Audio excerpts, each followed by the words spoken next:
Olá, bem-vindos ao Protocolo Medo. Antes de começarmos o mistério de hoje, não se esqueça de se inscrever no canal, deixar o seu like e compartilhar este vídeo com quem ama histórias de arrepiar. Agora, vamos mergulhar nas sombras de Chernobyl. 3 homens caminham em direção ao coração de um inferno invisível, sabendo que cada passo pode ser o último de suas vidas.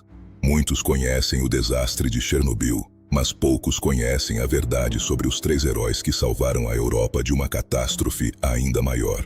Eles ficaram conhecidos como o Esquadrão Suicida, mas o que aconteceu com eles depois daquela missão mortal guarda um mistério fascinante. Para entender o sacrifício desses homens, precisamos voltar para a madrugada de 26 de abril de 1986. O reator número 4 da usina nuclear de Chernobyl acabava de explodir, lançando nuvens de material radioativo pelo céu da Ucrânia. Enquanto o mundo tentava entender a magnitude do desastre, uma ameaça ainda mais silenciosa e mortal se formava sob as ruínas. Os bombeiros haviam despejado toneladas de água para apagar o incêndio, e essa água estava acumulada em tanques gigantescos logo abaixo do reator. Lá em cima, o núcleo do reator estava derretendo, transformando-se em uma massa de lava radioativa chamada de corium. Se aquela lava escaldante entrasse em contato com a água acumulada nos tanques, ocorreria uma explosão de vapor sem precedentes na história. Cientistas estimaram que essa segunda explosão teria a força de 3 a 5 megatons, o que destruiria os outros 3 reatores da usina.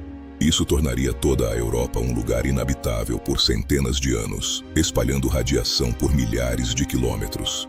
Alguém precisava entrar nos túneis inundados, na escuridão total e sob radiação extrema, para abrir as válvulas e esvaziar os tanques. Foi nesse momento que 3 voluntários surgiram das sombras para enfrentar o que todos acreditavam ser uma sentença de morte certa. Alexei Ananenko era o engenheiro mecânico que conhecia a localização exata das válvulas, mesmo sob metros de água escura. Valery Bespalov era o engenheiro sênior que se voluntariou para auxiliar na operação técnica dentro dos túneis perigosos. E Boris Baranov era o supervisor de turno, o homem que carregaria a lanterna e guiaria a equipe através do labirinto radioativo. Eles vestiram roupas de mergulho de borracha, máscaras simples e entraram na água contaminada, cientes de que poderiam derreter por dentro.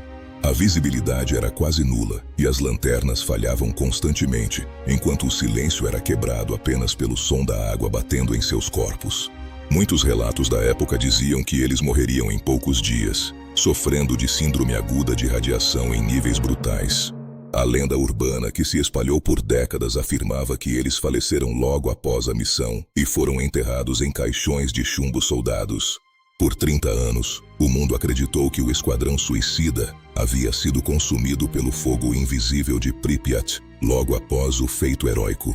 Mas, ao investigarmos os registros oficiais e depoimentos recentes, descobrimos uma reviravolta que desafia as leis da ciência nuclear.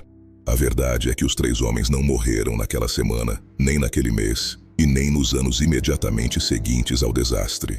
Alexei Ananenko, o homem que guiou a equipe, sobreviveu à radiação e continuou trabalhando na indústria nuclear por décadas. Ele deu entrevistas recentemente, descrevendo a missão não como um ato de suicídio, mas como um trabalho que precisava ser feito com calma. Valery Bespalov também sobreviveu por muito tempo, vivendo uma vida reservada e longe dos holofotes da tragédia russa. Boris Baranov, o homem da lanterna, viveu até o ano de 2005, falecendo devido a uma falha cardíaca, muito tempo depois de Chernobyl. Como esses homens sobreviveram a níveis de radiação que deveriam ter desintegrado suas células em questão de minutos? Os historiadores sugerem que a água nos tanques funcionou como um escudo improvisado, absorvendo parte da radiação emitida pelas paredes. Além disso, a operação foi concluída com uma velocidade impressionante, minimizando o tempo de exposição direta ao material radioativo. A história do Esquadrão Suicida é um exemplo raro de como a coragem humana pode superar as previsões mais sombrias da ciência. Muitas vezes, a realidade é mais surpreendente que os mitos, e a sobrevivência desses homens é o verdadeiro milagre de Chernobyl. Em 2019, os 3 foram honrados com o título de Heróis da Ucrânia, um reconhecimento tardio, mas essencial para a história. Eles provaram que, em meio ao caos e à morte, a precisão técnica e a compostura podem salvar milhões de pessoas. A imagem deles caminhando para a escuridão continua sendo um dos momentos mais poderosos da resistência humana contra o erro tecnológico. Hoje, quando olhamos para as ruínas de Chernobyl sob o novo sarcófago, lembramos que o mundo ainda existe graças a 3 homens e uma lanterna. O sacrifício deles não foi a morte, mas o risco absoluto de perder tudo o que tinham por pessoas que eles nunca chegariam a conhecer. Se você se impressionou com a bravura desses heróis silenciosos, reflita sobre quantas vidas dependem de decisões rápidas em momentos de crise. O mistério da sobrevivência deles nos ensina que, às vezes, o destino poupa aqueles que se entregam por uma causa maior. Compartilhe essa história para que o nome de Alexei, Valery e Boris nunca seja esquecido pelas futuras gerações de nossa espécie. Muito obrigado por acompanhar esta jornada pelas sombras de Chernobyl, onde a luz da coragem brilhou mais forte que a radiação. Até o nosso próximo mistério.